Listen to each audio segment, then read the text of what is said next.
con la conducción de Sebastián Aguirre.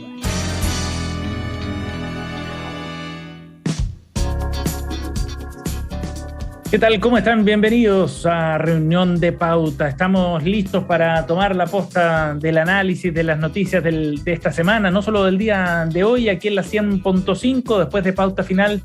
En Reunión de Pauta nos damos algunos minutos para poder profundizar en los temas de esta semana, con la conversación que ustedes ya conocen con nuestros panelistas para conocer sus puntos de vista y discutir también algunos aspectos de los temas que están en la agenda durante estos días. Vamos a estar discutiendo algunos temas relacionados a la Convención Constitucional, también a la encuesta CEP. Conocimos sus resultados del día de hoy y queremos detenernos en ese tema, aunque sea por unos minutos, para poder también ver cómo está trazado el panorama, sobre todo en la carrera presidencial. Ya estaremos con esos detalles aquí en la 100.5 en Santiago, en el 99.1 de Antofagasta, en el 96.7 de Viña del Mar, de Valparaíso, de Temuco también, 96.7 y en pauta.cl, por supuesto. Ustedes a través de nuestro sitio web nos pueden ver también en nuestro streaming. Y nuestros panelistas están listos ya, conectados para comenzar la conversación del día de hoy. Estamos con el periodista, doctor en Ciencia Política por la Universidad de Manchester, máster en Asuntos Internacionales de la Universidad de California, San Diego, editor general de Pauta, Eduardo Olivares. ¿Cómo estás, Eduardo? ¿Qué tal? Hola, Sebastián, ¿cómo estás? Bien, gracias por acompañarnos. También está con nosotros la historiadora y directora ejecutiva de Red Cultural, Magdalena Mervilá. ¿Qué tal, Magdalena? Muy bien, Sebastián. ¿Cómo estás, Diego y Eduardo? Gracias por acompañarnos. Y también está con nosotros el economista, máster en Sociología Política de la London School of Economics, militante de Revolución Democrática y director ejecutivo de Rumbo Colectivo, Diego Vela. ¿Qué tal, Diego? Hola, muy bien. Hola, Sebastián, Magdalena, Eduardo. Un gusto estar con ustedes. Gracias por acompañarnos. Bienvenido también. Junto a Diego, Magdalena y Eduardo estaremos hasta las 8 de la noche, un poquito antes, para revisar los temas de esta semana. Ya le dedicaremos tiempo y trataremos de profundizar y sobre todo de ir explicando lo que está ocurriendo en la Convención Constitucional. Hay harto paño que cortar en esta materia, sobre todo por las votaciones en torno al reglamento, que han dado mucho que hablar. Pero partamos con la encuesta CEP, ¿les parece? Para profundizar en este asunto primero, ya que lo conocimos esta jornada, queremos tomarlo de inmediato para analizar algunos de sus resultados. Si nos ponemos en particular, ponemos el foco en la carrera presidencial, porque esta encuesta, que es reconocida como una encuesta muy seria, bien desarrollada, con una buena metodología también, en general actúa como una referencia en un momento donde también las encuestas aparecen algo cuestionadas, ha dado a conocer los resultados de su trabajo, que se realizó entre el 25 de julio y el 1 de septiembre. Ese es el rango de fechas del trabajo en terreno de la encuesta CEP. Y según esta encuesta, en la carrera presidencial, Gabriel Boric es quien lidera la carrera a la moneda, con un 13%, ante la pregunta abierta de quién le gustaría a usted que fuera él o la próximo presidente de Chile. En segundo lugar aparece Sebastián Sichel, 11%, y luego Jasna Proboste con un 6%. Magdalena, ¿qué podemos ir concluyendo con estos números? ¿Cómo los proyectas tú hacia la elección de noviembre? Ahora, además que ya tenemos la papeleta cerrada, ¿no? Porque esta pregunta en particular era con opción abierta. Estaba abierto a quien quisiera mencionar el encuestado.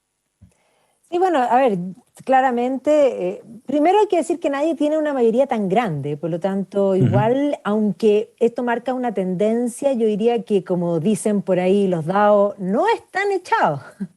Como diría en el fondo César, al revés, los dados están echados, decía él.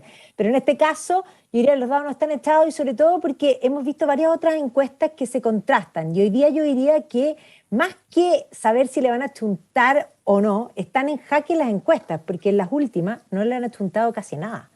Entonces, a mí lo que me pasa es que la encuesta, para mí, la estoy haciendo como apuesta, a ver si la chuntan en algo o si definitivamente este es la estocada final para decir las desechamos, sobre todo en el ámbito presidencial, porque esta encuesta en particular ahora está mirando, hay otros puntos que son súper interesantes con respecto a las percepciones de las cosas que son importantes, con respecto a las percepciones de si usted siente que vive mejor o peor, y que ahí hay un comparativo hacia atrás, y que es bien interesante mirar todas esas slides. Yo diría que las únicas que sí son desechables son respecto a las proyecciones de resultados electorales. No sé si a todos les pasa lo mismo que a mí, pero a mí es como casi si la encuesta lo dice, eso no va a ser así. Eduardo. Yo tiendo a estar de acuerdo con el punto central de Magdalena.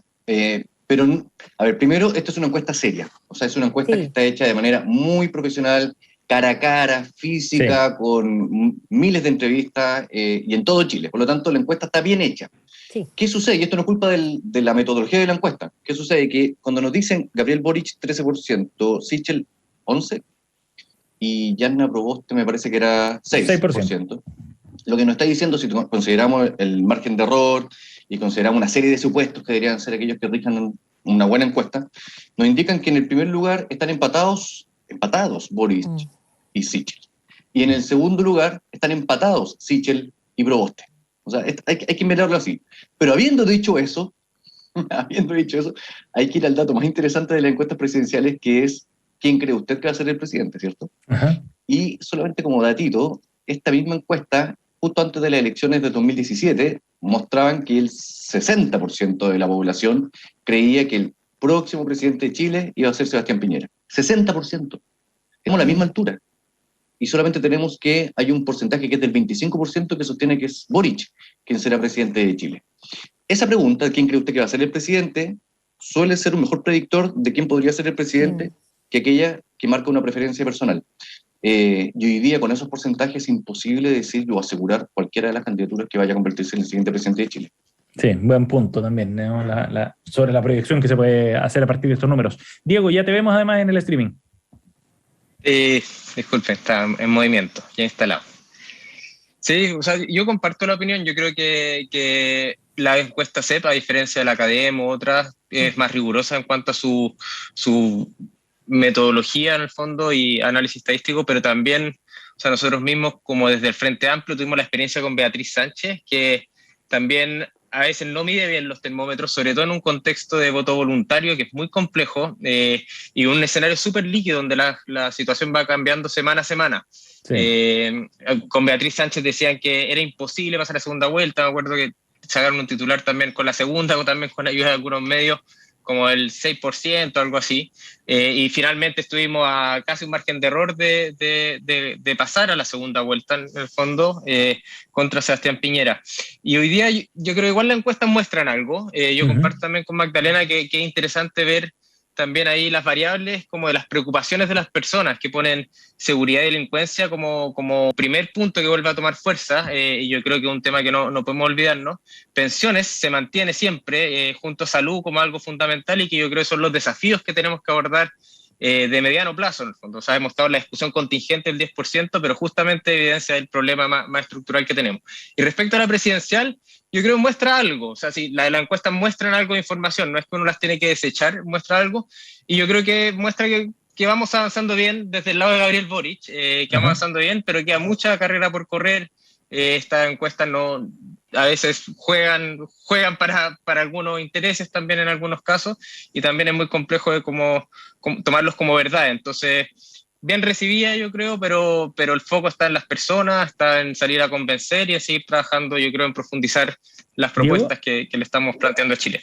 Diego, y hay un 50% de personas que no sabe o no contesta sobre quién, por quién votaría. Bueno, hay exactamente. Un tema Dale, digo, después sí, Diego y también es justamente ver ahí también la abstención que ha existido también en otras votaciones, que es fundamental.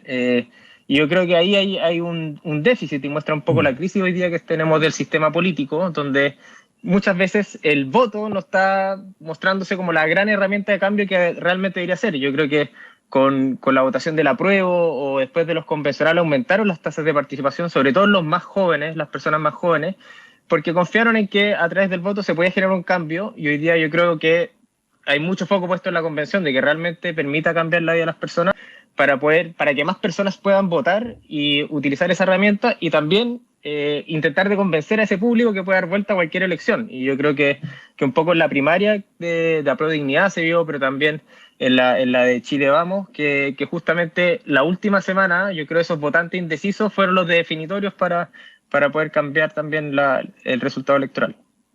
Magdalena, perdón. Sí, yo iba a complementar el tema de que sí, la delincuencia y las pensiones siguen estando los más importantes, pero es súper interesante ver que en el fondo, si uno compara con diciembre del 2019, la delincuencia tenía un 26% de preocupación y hoy día tiene un 42%. O sea, es mucho lo que ha crecido.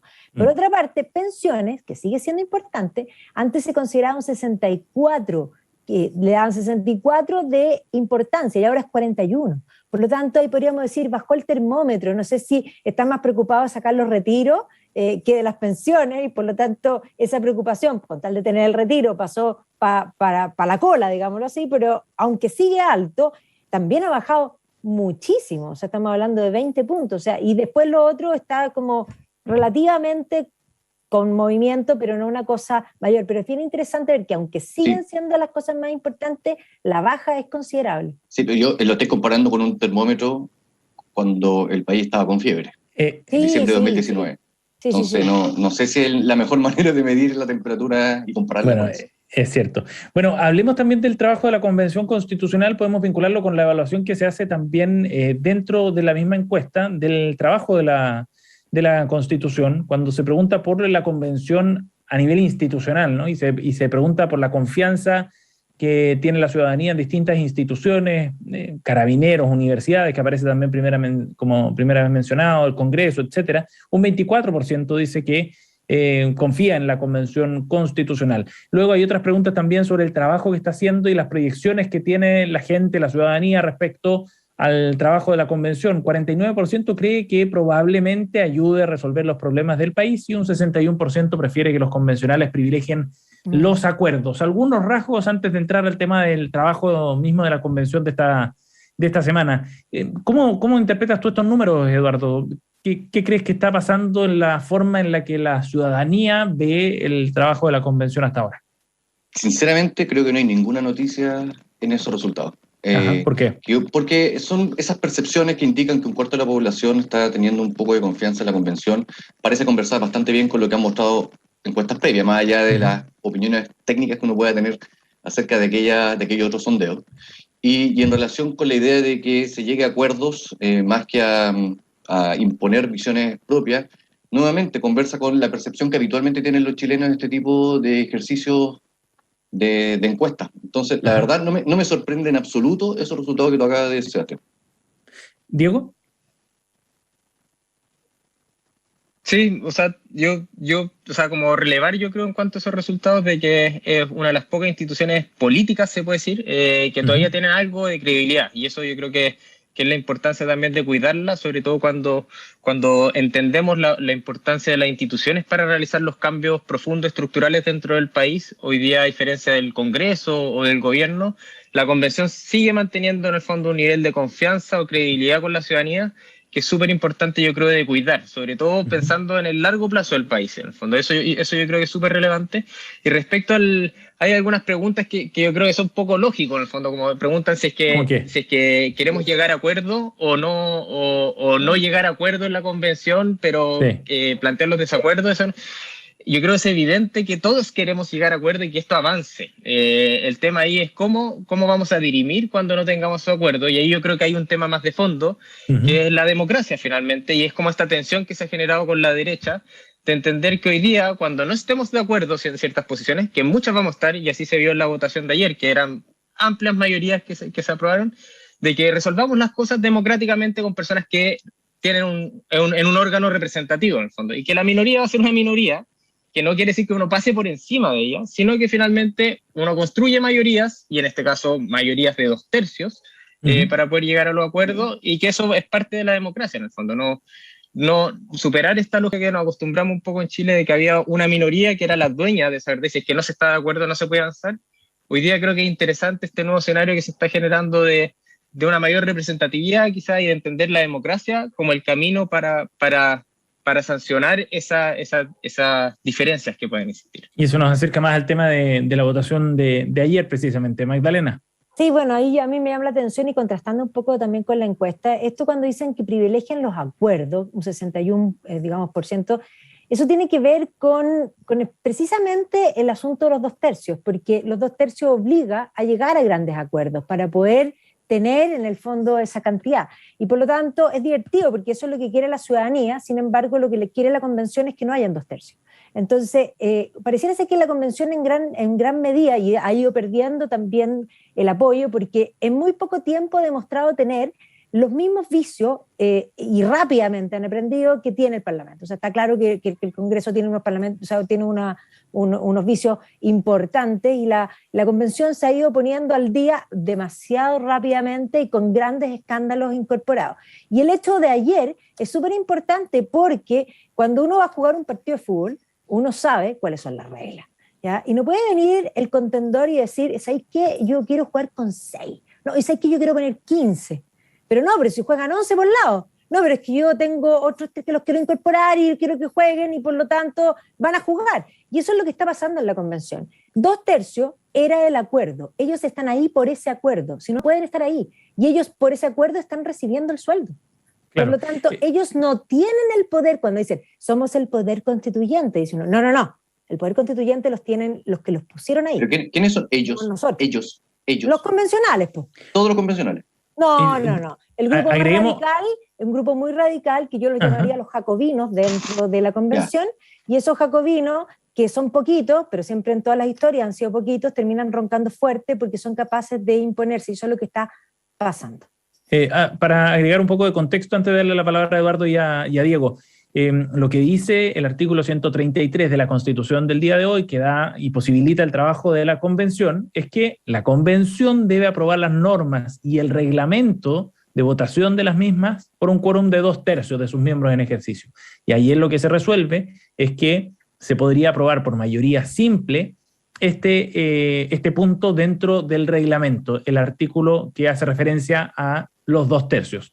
Lo que explicaba Felipe Arboe, con quien conversamos en Pauta Final hace algunos minutos, es que de alguna manera se rebaja ese umbral hasta la mayoría simple para tratar de proteger la idea de ratificar esos 2/3 como el umbral para el momento en que se empiecen a discutir las normas constitucionales. Eso como un punto para aclarar bien qué fue lo que ocurrió ayer. Pero, Eduardo, parece como una decisión bien relevante la que se adoptó ayer sobre esta materia.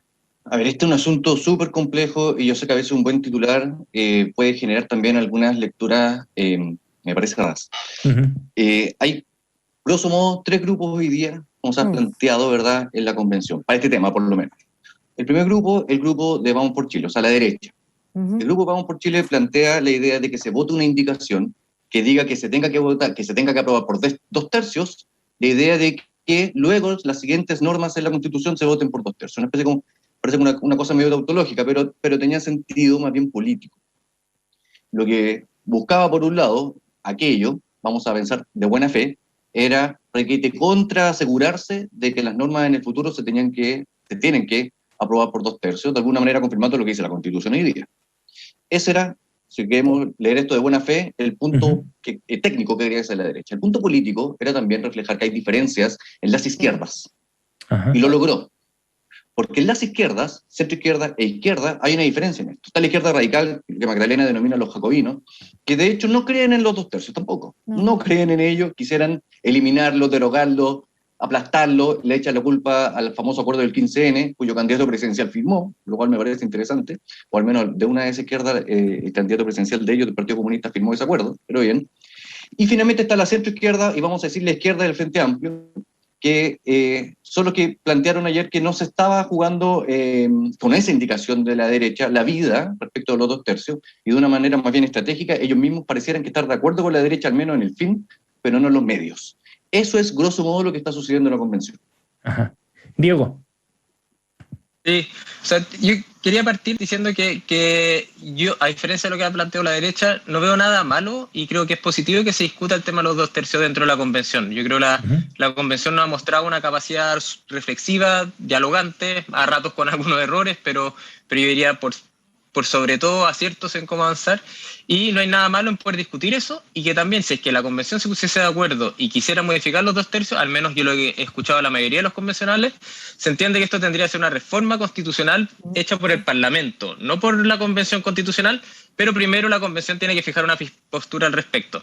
Y lo que se votó ayer, yo creo que justamente como plantea muy bien Eduardo y Magdalena, es para proteger un poco de que la norma de los 2/3, en el fondo las normas constitucionales, pueda avanzar, y eso se va a votar la próxima semana. Entonces hay que ver qué pasa la próxima semana y ahí sacar conclusiones si es que los de los 2/3 o no 2/3 se respetó o no. Yo al menos tengo la posición de que creo que es un error meterse el conflicto en los 2/3, porque justamente puede poner este manto de cuestionar el origen del proceso, de cómo fue generado, y yo creo que es un asunto estratégico, y creo que hay quórum que serían mucho más razonables, en el fondo, como han utilizado otras convenciones constitucionales en otros países, pero la misma de Sudáfrica, por ejemplo, utilizó el quórum de 2/3 en este post de llegar a grandes acuerdos, y va a significar que tengamos que discutir más dentro de la convención, dialogar más, pero sí lo que creo que es muy valorable es cómo está avanzando de rápido la convención. Sobre todo, y a mí me pasa hoy día hablar en la calle con unas personas que hablamos del tema y decían, no, están perdiendo el tiempo, puras peleas, están en esta cuestión del reglamento y todavía no va a cambiar la realidad de las personas. Cuando uno lo entiende, porque uno necesita la urgencia de cambiar la realidad hoy día, pero en primer lugar, cuando uno lo compara, el proceso chileno en comparación con otros países, el proceso chileno está siendo un ejemplo. A pesar de nuestras como zancadillas y cosas que han pasado, sacar un reglamento en 2-3 meses es uno de los reglamentos más eficientes que se han podido sacar en los procesos de Asamblea Constituyente, al menos a nivel comparado internacionalmente. Y lo otro es que ahora va a comenzar la discusión de fondo sobre los temas constitucionales. Y eso es lo interesante, y eso es lo que va a posibilitar cambios, que también eso es súper importante, ser transparente con quienes escuchan, que no es que de la noche a la mañana Chile va a cambiar y todos los derechos se van a hacer a materializar, sino habilitar procesos de cambio que posiblemente un futuro gobierno sea el que más pueda empujar hacia avanzar en estas nuevas reglas del juego, que sean más abiertas y no como secuestro que nos dejó un poco la Constitución de Jaime Guzmán. Magdalena, ese punto que plantea Diego también lo planteaba Felipe Arbó en esta conversación que tuvimos esta tarde. Decía, bueno, si no lo hubiéramos hecho de esta manera, en el fondo, nos podríamos haber quedado pegados en el tema del reglamento por mucho tiempo, ¿no? Si es que se hubiera aprobado este punto por 2/3 en esta instancia. ¿Qué te parece a ti esa justificación también para avanzar en este tema de esta forma? O sea, a ver, que aquí hay muchas cosas que hay que combinar para poder entender. Y ciertamente, cuando yo planteé que hay un grupo que está siendo muy radical, hay un grupo que tiene ciertos intereses que se van plasmando en las distintas discusiones. Ajá. Ciertamente, esto que pareciera ser, sí, es el reglamento, y el mismo vicepresidente Baza dijo, es el reglamento, ya se van a discutir, y en el fondo ya se van a discutir los puntos, digamos, directamente del texto, pero ya ha habido tendencia que van mostrando ese camino. Ahora, si me preguntan a mí, esas tendencias estaban incluso antes que se sentaran, porque, a lo que voy es que nosotros aquí tenemos esta convención funcionando, que supuestamente lo que pretende es tratar de que las minorías se representen, pero aquí tenemos unas minorías también súper sobre representadas, a un punto que, si uno piensa, tenemos en el fondo 17 convencionales que son de los pueblos originarios, que donde el padrón de ellos, el 80% no votó, o sea, a quienes realmente representan. Y por otro lado, cuando se generan las minorías, porque la razón de generar esos 17 escaños era para darle cabida a las minorías. Luego se usó, en el fondo se le metió nuevamente la mano a la urna para darle cabida a las minorías, pero ahora por género, ¿ya? Pero cuando las vemos en movimiento en la convención, pareciera ser que ahí ya no les interesan las minorías. Entonces hay una pulsión muy totalitaria que es preocupante. Sí, ya sacaron el reglamento, o están terminando de sacarlo, digámoslo así, pero sí. Ahora vamos a ver si realmente estos temores con respecto a esa tendencia totalitaria van a volver a plasmarse, y si me preguntan a mí, yo estoy cierta que sí. ¿Eduardo? Tendencias totalitarias, de que las hay.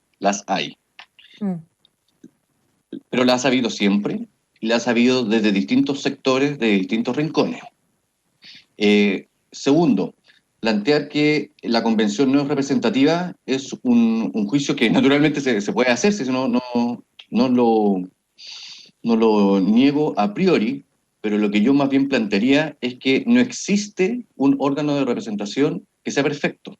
No. Y en la medida en que esta convención se conformó de esta manera y se hizo sobre la base de una decisión democrática del Congreso Nacional, uno tiene que aceptar que esas son las reglas y después uno puede explicar, mira, esto sucede porque hay más representación de pueblos originarios. Está bien, pero no es lo mismo explicar, esa es mi opinión, que cuestionar que el resultado sea, por ejemplo, ilegítimo, dado que hay una supuesta sobrerepresentación de un grupo. Yo creo que hay una diferencia ahí conceptual importante, porque si comenzamos a cuestionar que porque hay una sobrerepresentación, los resultados de esta convención no son válidos, o no deberíamos tomarlos en cuenta, o deberíamos rechazarlos, es muy distinto a, obviamente, uno se puede enojar con el resultado, si no tiene por qué tú no estás de acuerdo, pero muy distinto de cuestionar su legitimidad. Y yo creo que hay una otra línea, aparte de los radicales que quieren tener tendencias totalitarias, pero hay una otra línea roja que yo creo que también hay que tener cuidado de pasar.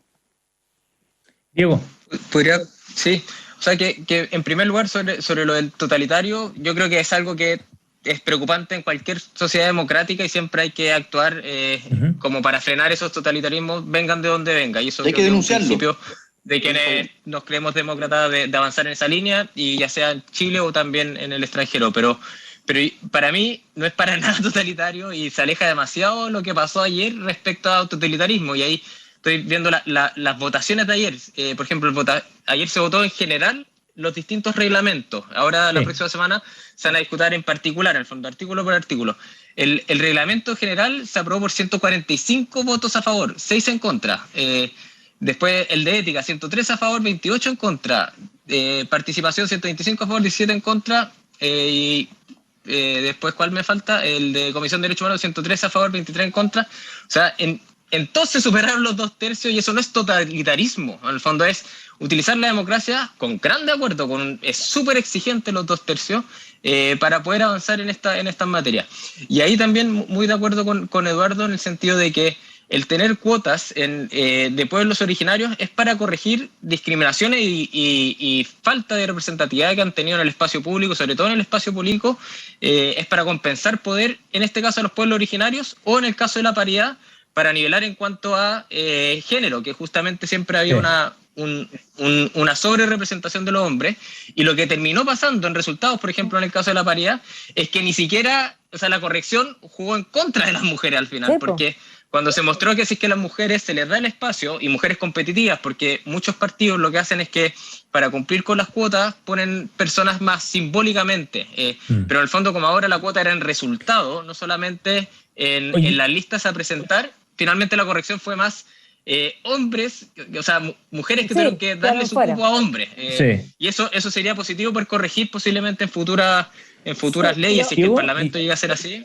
Diego, ahora volviendo al tema de la votación de ayer y de los 2/3 en particular, Carlos Peña, el rector de la UDP, columnista del Mercurio, escribió una columna en el diario El Austral, el diario de Osorno, donde analizaba este tema, titula la columna como La sorpresa de la convención. Hay una parte que me gustaría destacar, porque dice: de aprobarse el artículo 94, que es lo que se votó ayer, la regla que creó la convención se habrá respetado, pero al mismo tiempo se habrá infringido, decía. Se respeta porque la regla de los 2/3 se mantiene en la práctica, pero se infringe también porque esa regla se modificó al acordarse por una mayoría simple en esta votación en particular. A lo que quiero ir es que lo que yo entendí por lo menos y trasciende de la columna es que hay también una cuota como de realismo en todo este proceso, de realismo político también. ¿Tú crees que eso también va a ser necesario para poder ir avanzando en esto?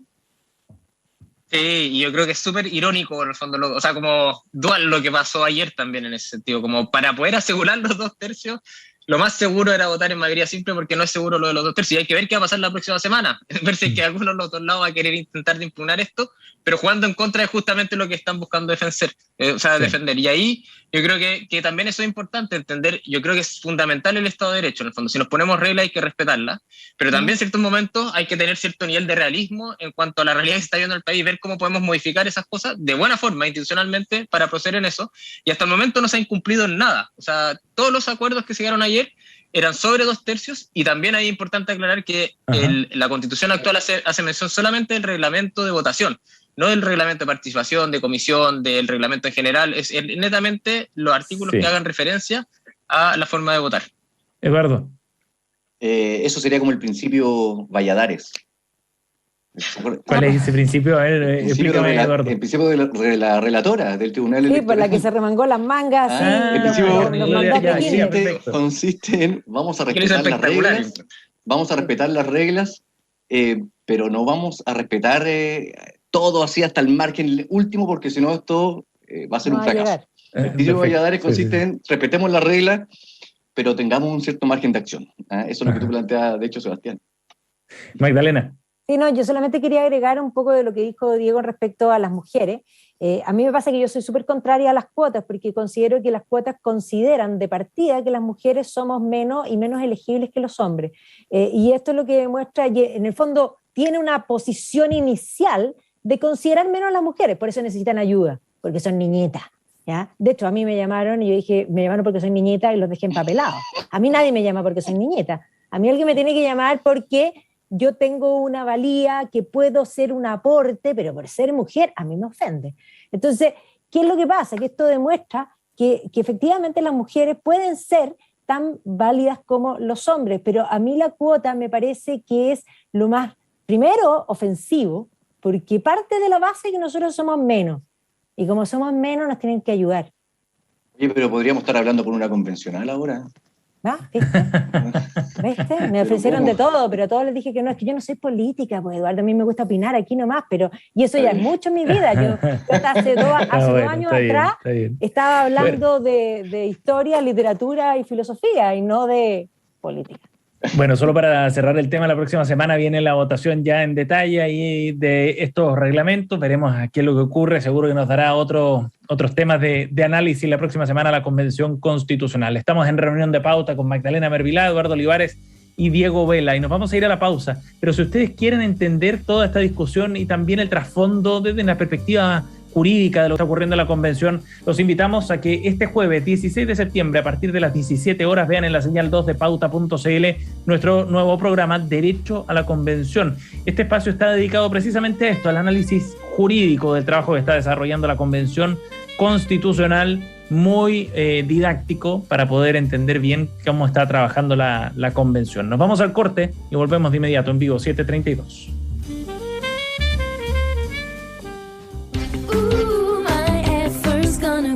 Tú sabes que hay muchos médicos especialistas, ¿verdad? Médicos traumatólogos, neurocirujanos, oftalmólogos, cardiólogos, dermatólogos. Y sabes que hay muchos bancos, pero hay bancos y bancos. Banco Internacional es un banco especialista, con soluciones precisas y a la medida. Porque si de tu empresa se trata, es tu mejor elección. Banco Internacional, expertos en banca empresa. Contáctanos en bancointernacional.cl o al 600-363-5000. Infórmese sobre la garantía estatal de los depósitos en su banco en www.cmfchile.cl. Programa Seguridad Social al alcance de todos. Presenta Incorporación obligatoria de trabajadores independientes que emiten boletas de honorarios a los regímenes de seguridad social. La Ley 21.133 de febrero de 2019 obliga al trabajador independiente que emite boletas de honorario a cotizar a los regímenes de seguridad social. Esto aplica a hombres menores de 55 años y mujeres menores de 50 años al 1 de enero del 2018 que hayan emitido una boleta de honorarios con ingresos superiores a 5 ingresos mínimos anuales. La cotización a los siguientes regímenes será por el 80% de las rentas anuales: Ley Sana, seguro de invalidez y sobrevivencia, accidentes del trabajo y enfermedades profesionales, sistema de salud, sistema de pensiones y sus comisiones. Conozca más acerca de este programa en www.ciedes.cl. Esta es una iniciativa financiada por el Fondo para la Educación Previsional, FEP, administrado por la Subsecretaría de Previsión Social del Gobierno de Chile. www.previsionsocial.gov.cl.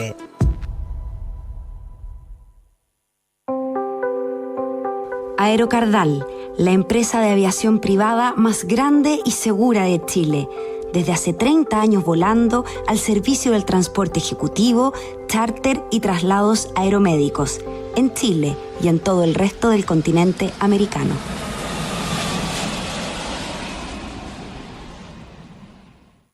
En Principal, creemos que ser expertos globales en inversiones es que tú puedas acceder a oportunidades únicas para invertir 100% en el extranjero y que cuentes con la mejor administración de tus inversiones. Por eso, contamos con una red de boutiques financieras que te permitirán acceder a los principales mercados financieros del mundo. Ingresa a Principal.cl y asesórate sobre cómo complementar tu portafolio.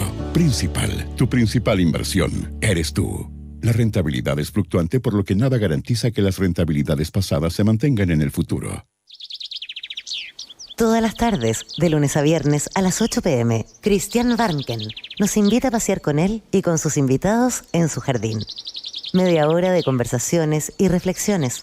Una invitación a regalarnos una pausa en medio del tráfago de todos los días. No dejes de escuchar los sonidos y palabras de Desde el Jardín en Radio Pauta.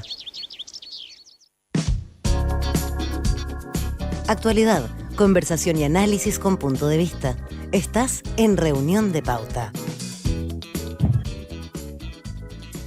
Estamos de vuelta en Reunión de Pauta, aquí a la 100.5 en vivo, 7:35, iniciando nuestro segundo bloque. Y como siempre volvemos con la efeméride del día de hoy, 15 de septiembre, 1918, y nació una enorme folclorista nacional. Margot Loyola nació en aquel año. Compositora, guitarrista, pianista, investigadora también del folclore chileno.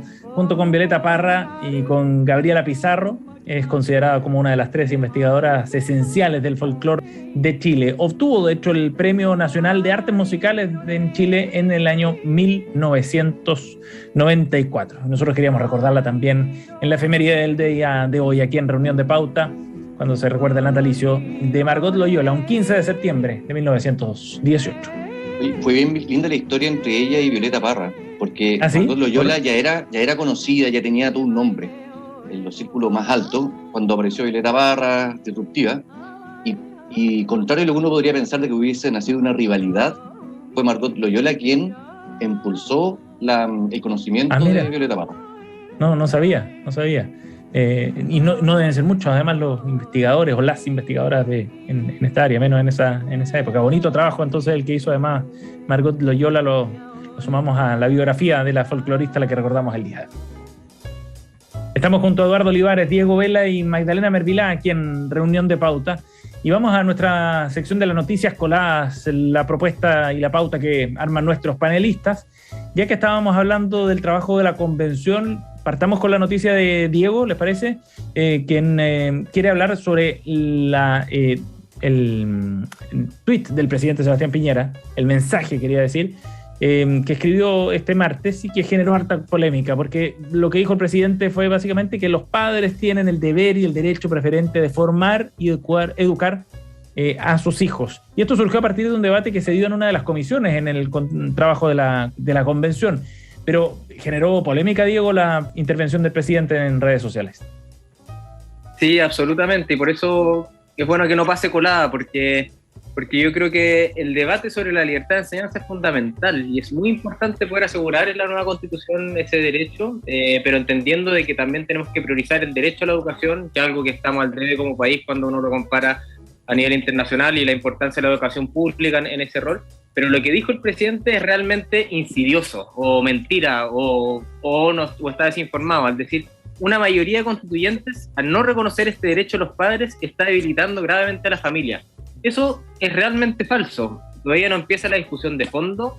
Lo que se aprobó es que eran los contenidos mínimos a discutir en la convención, que es lo que viene ahora a partir del próximo mes, y no los máximos, en el fondo, no todo el listado de supermercados, sino partir desde la base. Entonces, me parece grave que el presidente Piñera utilice su espacio de presidente, porque no es un opinólogo política, para desinformar y generar un temor que es infundado, yo creo, para las familias. Yo creo que hay un consenso de entender que es importante que exista una libertad de enseñanza entendida desde un derecho y no una libertad de empresa, pero entendiendo que lo primordial también es fortalecer el derecho a la educación, y ahí debería estar nuestro foco en la discusión que viene.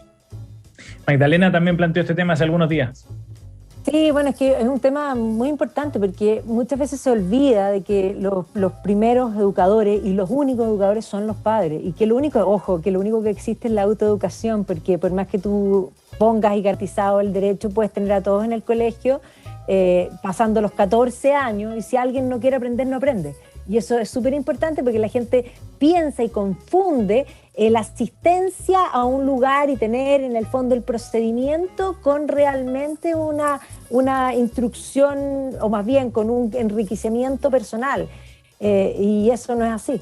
Entonces es más complejo de incluso lo que lo están planteando. Y también el punto que yo decía, ¿por qué siempre lo público y lo privado? O lo público tiene que ser mejor. Lo público puede ser mejor, y si es mejor, bueno, muchos van a querer ir a lo público, pero si no es mejor van a querer lo privado. Y es muy buena la competencia. Y la competencia tiene que ser realmente competencia, porque si van con carrera corrida, entonces no hay competencia. Eduardo. Pero volviendo al tema de la noticia colada de Diego, ahí, si uno quiere pensar con buena fe, yo por lo menos voy a suponer que el presidente cometió un serio error, y efectivamente coincido con Diego con que desinformó, porque lo que se discutió en ese minuto, y esto lo hablamos hace un par de programas, no era el fondo sobre la libertad de enseñanza, sino que era acerca de una indicación en particular que estaba incorporando Vamos por Chile, para que se incluyera como parte de los reglamentos. Exactamente. Entonces no era el tema de fondo. Y por lo tanto, cuando el presidente de la República dice que haya una mayoría de los convencionales que esto lo quiere sacar y desproteger a las familias, creo yo que comete un error de desinformación. Y eso lo digo solamente pensando en que, como no tengo otros elementos de juicio para plantearlo, tengo que partir del supuesto más conservador posible. Y quiero creer, por lo tanto, que fue un problema de que de buena fe se equivocó. Y mete ruido al final, y una cuña desde el rol que tienen, digamos, ¿no? Como el presidente. ¿Cuál iba a ser el rol del presidente o de la presidencia en todo este proceso, pensando en que luego asumirá otro? Era también una duda que había sobre este trabajo que está llevando adelante la convención.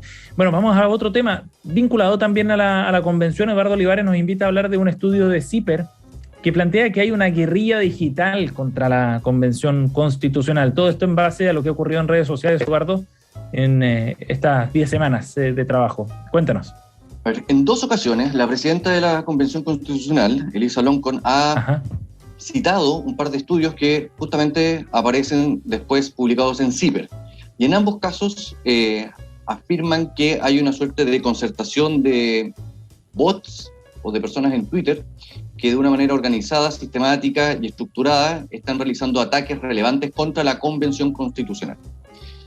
Al respecto, bueno, yo leí los 2 artículos que nos dan para estudio, son 2 artículos que se basan en una sistematización de datos de redes sociales, y ninguno, me parece a mí, da para afirmar las conclusiones que ellos plantean. Desde el punto de vista metodológico, hay serias fallas en cómo ellos, por ejemplo, determinan algunas variables, cómo identifican algunas caracterizaciones, qué se define como ataque. Ellos mismos plantean que hay una guerrilla en Twitter entre aquellos que critican la convención y dicen fuera Loncón, en fin, y otra serie de hashtags, también de aquellos que defienden la convención y dicen fuera Marinovich. Y sin embargo, se dedican solamente a hablar de aquello que pareciera atacar a la convención. Creo que hay un típico error de victimización, de sentir que todo el mundo te está atacando y que por lo tanto los errores que tú puedas cometer en tanto individuo, miembro de un órgano como la convención, no son tu responsabilidad, sino que son del resto, siempre el resto, que hay una conspiración organizada para perjudicarte. Y por último, creo también que hay me gustó mucho algo que dijo Diego al principio del programa. Dijo, hay que cuidar la convención. Y yo, sin embargo, diría, hay que cuidar la convención, hay que cuidar el Congreso Nacional, hay que cuidar la institución de la Presidencia de la República, hay que cuidar el Poder Judicial, hay que cuidar instituciones. No destacaría la convención por sobre el resto. Desde el punto de vista moral no tiene ninguna ventaja sobre el resto. No. Diego. Sí, yo sinceramente no soy experto en este tema para decir si es que metodológicamente está correcto o no, pero al menos al parecer, por lo que leí en el artículo de CIPER, que también es un medio bien riguroso y también lo conoce en redes sociales, y no es algo solamente actualmente en la convención, sino también en las otras elecciones pasadas y también a nivel internacional ha pasado, es como hoy día las redes sociales se utilizan para manipular la opinión pública con bots que finalmente son unos robots como computarizados, y también para orquestar ciertos ataques para desprestigiar a la convención. Yo, como no soy especialista en redes sociales, no voy a entrar en este punto, pero yo sí creo que ha habido una articulación que ha buscado desprestigiar a la convención, y es cosa de ver, por ejemplo, esto que hicieron los diputados de derecha sobre el IFE, que la misma Marcela Cubillos salió aclarando que era algo que solamente metía ruido, o cuando se discutió también el tema de los sueldos de los convencionales, que nunca se ha planteado tocar los sueldos, y un grupo de la derecha salió diciendo que los convencionales se quieren subir el sueldo, que era mentira. Esos son, yo creo, ataques que han provenido, yo creo, mayoritariamente desde un sector político y que generan un eco, y donde las redes sociales son una herramienta para poder difundir ese mensaje, y eso me parece que hay que ponerle tope, y también ahí uno entra en la discusión más de fondo sobre las redes sociales, de cómo hoy día las redes sociales también están prestándose para esto, y por lo mismo Twitter ahora va a meter un identificador de bots, Facebook también está cambiando algunas de sus políticas, porque son relevantes, y en algunas elecciones las redes sociales han sido determinantes para decidir qué candidato va, y a través de fake news, de mentiras. Entonces eso es algo que daña la democracia. En vez de aumentar información, entregan información que es falsa, y eso creo que sería bueno ponerle un freno. Ha demostrado ser una herramienta poderosa. Magdalena. No.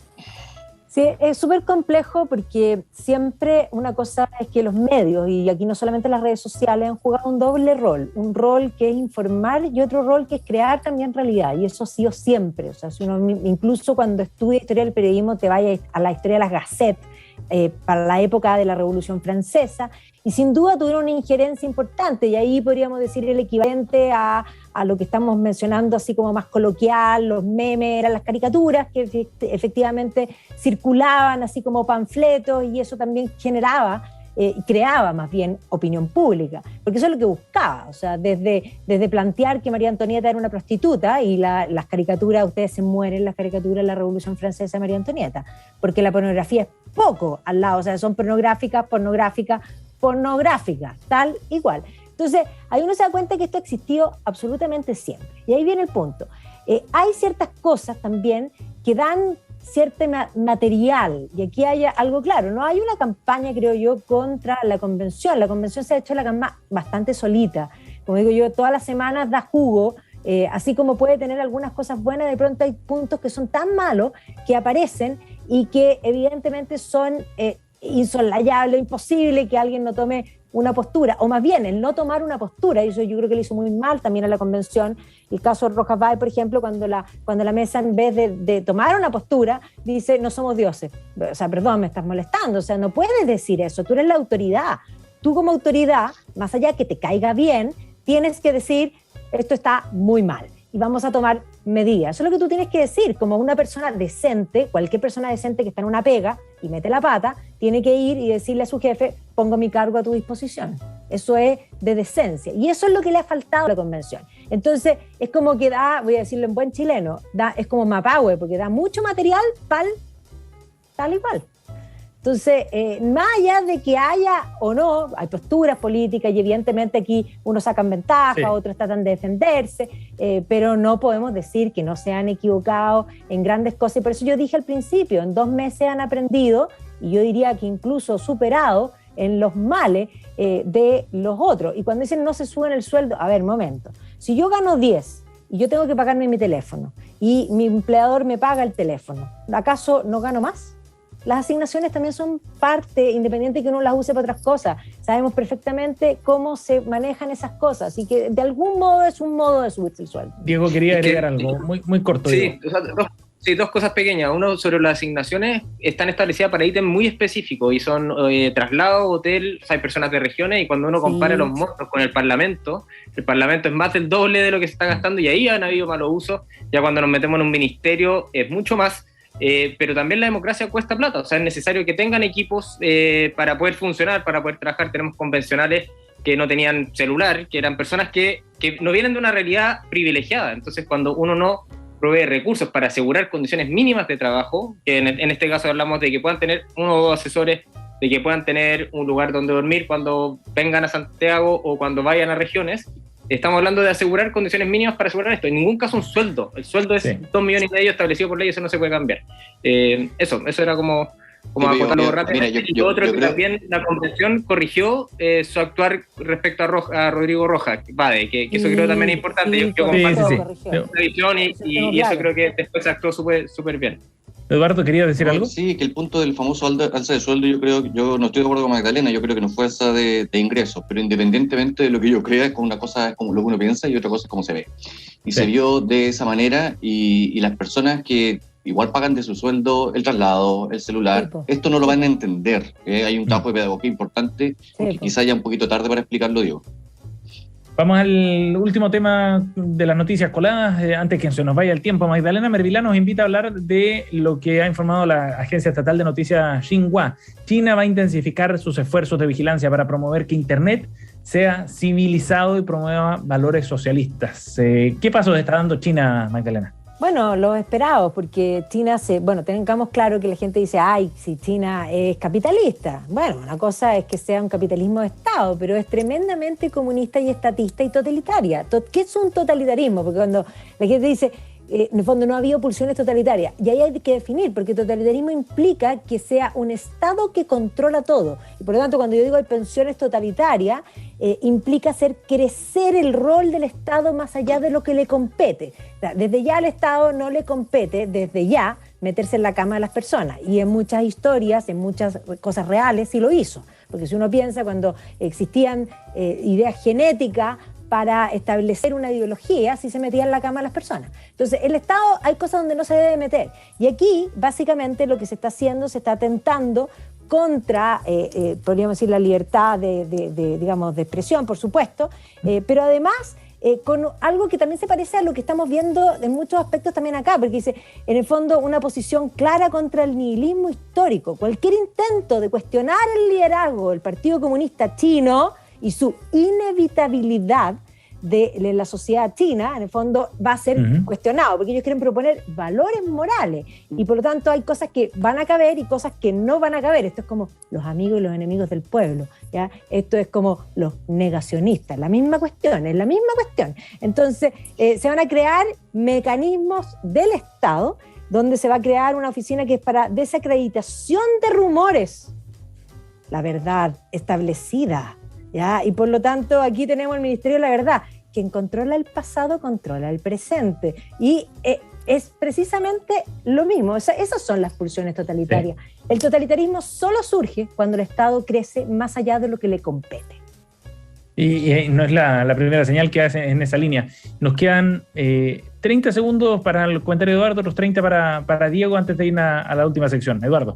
Solamente diría respecto de lo que comentó Magdalena, que China está entrando en una fase bien interesante para estudiarla, porque creo que buena parte de la estantería política que ha armado el Partido Comunista con Xi Jinping a la cabeza está exhibiendo anaqueles distintos de los que habíamos visto hasta hace solamente 5 años. Está exhibiendo unos anaqueles de opresión mayores a los que ya nos tenían acostumbrados. Está limitando efectivamente las pocas libertades que habían entregado al mercado, y hoy día, por ejemplo, está regulando las grandes empresas tecnológicas, está impidiendo que exista el desarrollo de criptomonedas, está silenciando grandes empresarios, en fin. Entonces, hay que poner un ojo a este nuevo desarrollo de China, porque está mostrando esas cartas que le vimos en 1989, pero en versión digital, vamos a decirlo de esta manera. Diego, lo último. No, yo muy de acuerdo con ponerle freno a este tipo de políticas, y al menos desde el Frente Amplio hemos defendido siempre libertades individuales como fundamentales, como la libertad de expresión, y al menos desde China hemos tenido una posición súper crítica al respecto en este tema. Solo 2 puntos que creo que es súper importante marcar un freno respecto a esto, y en eso creo que estamos todos de acuerdo, pero que sea consistente también cuando hablamos de comercio también, cuando miramos a China y respecto a hablamos de Venezuela, solo se habla de China, las bondades comerciales, pero no estos temas, y en cambio como Venezuela tiene menos recursos, se guardan. Bueno, y por otro lado, somos libres, hablemos de todo aquí, de todo. Aquí se puede hablar de todo, exactamente. Por último, no comparto lo de Magdalena, que acá en Chile estamos con ese ánimo totalitario. Creo que lo del negacionismo es otra discusión muy distinta, y ahí teníamos que entrar como referente, no creo que es China, sino Alemania nazi u otros procesos. No, pero son verdades establecidas en bronce. Ya, pero ahí nos vamos a ir a... con estudios internacionales, violaciones a los derechos humanos, creo que es distinta la discusión. Pero ahí vamos a otro tema. Y otra cosa es el presente, ojo. Y se nos va el tiempo, pero está bueno en todo caso como un tema para discutirlo en el panel. Nos vamos rápido a nuestros datos y recomendados. Tenemos 3 minutos antes del cierre del programa. Diego, ¿cuál es tu dato para hoy día? Mi dato para hoy día es el 18, ¿no? Es poder disfrutar el 18. Nosotros tomamos la decisión con mi familia, mi padre murió ahora en abril, dijimos no ir a ninguna fonda, darnos tiempo para compartir en casa, todavía el bicho sigue dando vueltas, el delta es peligroso, Y en ese sentido el dato es disfrutar este tiempo, tomar un descanso, pasar con la familia, cuidarse, compartir, aire libre. Reencontrarse también. Reencontrarnos, pero no olvidarnos también justamente del riesgo que estamos viviendo y en el contexto en el cual estamos, y que tomárselo con cuidado, pero pasarlo bien. Adhiero completamente. Después de lo que hemos vivido, bien vale la pena ese reencuentro con los círculos íntimos. Eduardo, ¿tu recomendado hoy día? A ver, pensemos en una persona muy joven, en este caso una mujer, una persona que además está en Silicon Valley, una persona que además consigue convencer a grandes inversionistas y a grandes personalidades, incluyendo a Henry Kissinger, y luego pensemos en una gran idea de negocios. Lo que va a tener usted es un caso como el de Theranos. Theranos era una firma que prometía que a partir de una gotita de sangre usted podía realizar todo tipo de exámenes y de perfil bioquímicos. Ella tenía una inventora, una persona que estaba precisamente detrás de esta idea. Ella es Elizabeth Holmes, y hay un estupendo documental sobre cómo ella llevó adelante esta idea desde los 19 años, cómo consiguió formar en la empresa y sobre todo cómo defraudó a medio mundo, porque esto fue un gran fraude. Tremendo, tremendo, está muy bueno. Buena recomendación también, ¿eh? Suena buena la trama, por lo menos. Ya se van a reír de mí porque yo traje para variar una serie británica, porque a mí me gustan las series británicas. Acabo de terminar una serie que se llama Miss Scarlet and the Duke, ¿ya? Y que es una serie de una niña, final del siglo XIX, que se le muere el papá era investigador privado, y el papá se muere misteriosamente, y como el tutor de su padre es uno que está en Scotland Yard. Y ella empieza a investigar, y la verdad es que ella es mucho más seca para investigar que la propia policía. Entonces se mete en todos los casos, es simpática, es liviana, pero además está súper bien ambientada, como todas las cosas que hace PBS. Así que Miss Scarlet and the Duke, Miss Scarlet and the Duke. Perfecto. Duke es el investigador de Scotland Yard, que además suponemos que algo tiene que pasar. Estamos esperando toda la serie que algo pase, todavía no pasa nada, pero bueno. Está muy bueno. Ahí vamos a esperar. PBS. Buena recomendación también ahí para disfrutar de este fin de semana largo, no tanto, pero para disfrutarlo en estas fiestas patrias. Magdalena Mervilá, Eduardo Olivares y Diego Vela junto a nosotros aquí en Reunión de Pauta. Muchas gracias a los tres, que estén muy bien. Muchas gracias. Chao. Buenas celebraciones, chao. Y gracias a ustedes también por acompañarnos aquí en Reunión de Pauta, aquí en la 100.5. Ya viene desde el Jardín Cristian Barken, hoy estará junto al doctor en historia Joaquín Fermandois para hablar de la historia de Chile asociada precisamente a las fiestas patrias. Gracias por acompañarnos, nos reencontramos mañana en otro capítulo. Acabas de escuchar una hora de conversación y análisis con punto de vista. Esto fue Reunión de Pauta.